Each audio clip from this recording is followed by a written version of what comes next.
Michael Jackson fue el cantante más endeudado de la historia.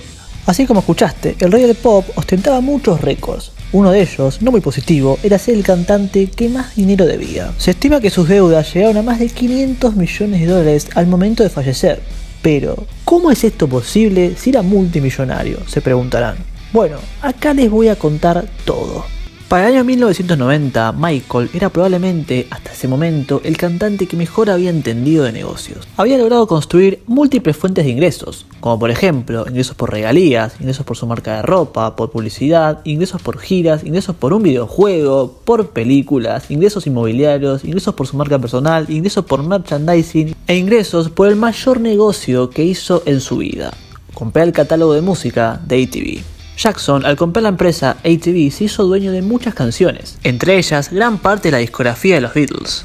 Él cobraba dinero por regalías cada vez que alguien utilizaba algunas de esas canciones, ya sea en una publicidad, en la radio, vendiendo discos recompilatorios, etc. Todo esto provocó que a comienzos de los 90 tuviese una fortuna de más de 470 millones de dólares. A esto hay que sumarle todos los millones que seguiría ganando año tras año.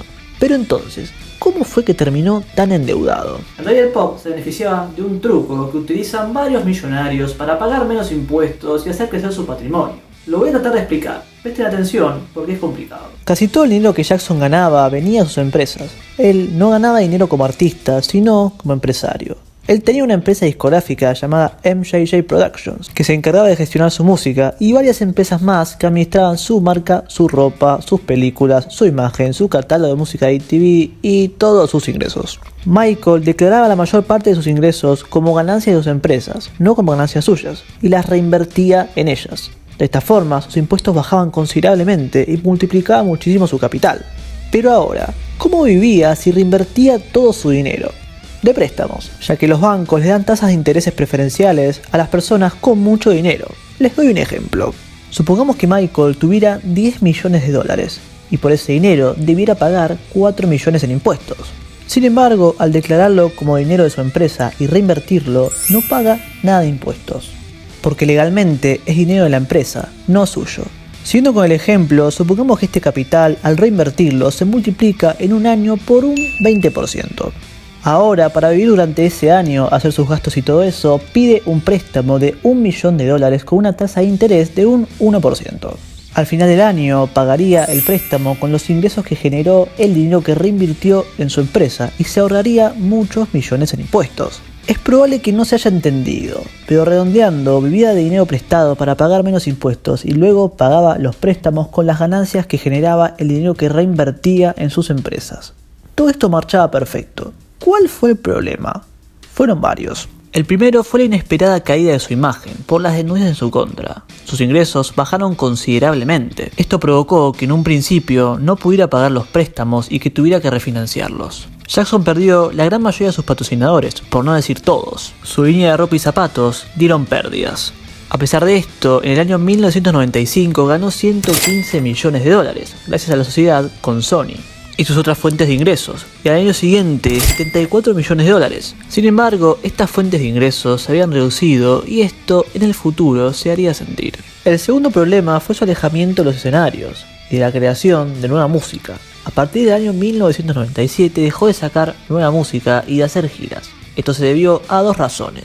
Número uno, ya estaba un poco cansado de toda la exigencia que reclama hacer giras, y la segunda, quería estar más cerca de su hija y sus hijos. En el año 1997 nació su hijo Prince y al siguiente su hija Paris. Esto coincide con una gran reducción de sus ingresos, que pasaron de 42 millones a 18 millones. En el año 2001 lanzó su disco Invisible y le ofrecieron realizar una gira por 100 millones de dólares. Y él dijo que no, por lo anterior y por lo ocurrido el 11 de septiembre con las Torres Gemelas, que lo había dejado bastante traumatizado. Al enterarse de esto, Tony Motola, gerente de Sony que distribuía la música de Jackson, se enojó con él, ya que una gira hubiese aumentado considerablemente las ventas del disco y les hubiese generado muy buenas ganancias a todos. Sentía que el cantante no estaba cooperando y que no quería trabajar. Por ese motivo, Sony decidió dejar de promocionar el disco Invisible, lo que redujo las ventas. Y el tercer problema, y quizás el más importante, preocupante sus excesivos gastos. Jackson no solo que refinanciaba los préstamos, sino que no bajaba sus gastos. Les doy unos ejemplos. Su famoso rancho Neverland costó 17.5 millones de dólares. Luego invirtió unos 20 millones de dólares extra en refacciones.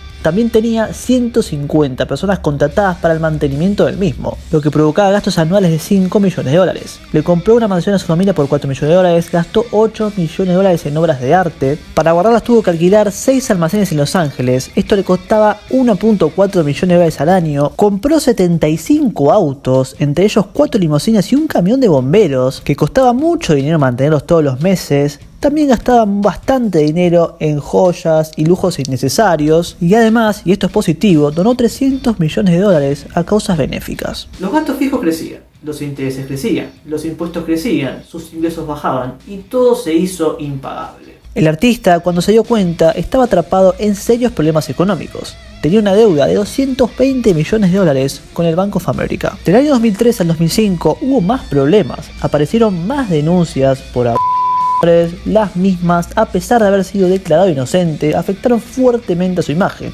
aún hasta el día de hoy.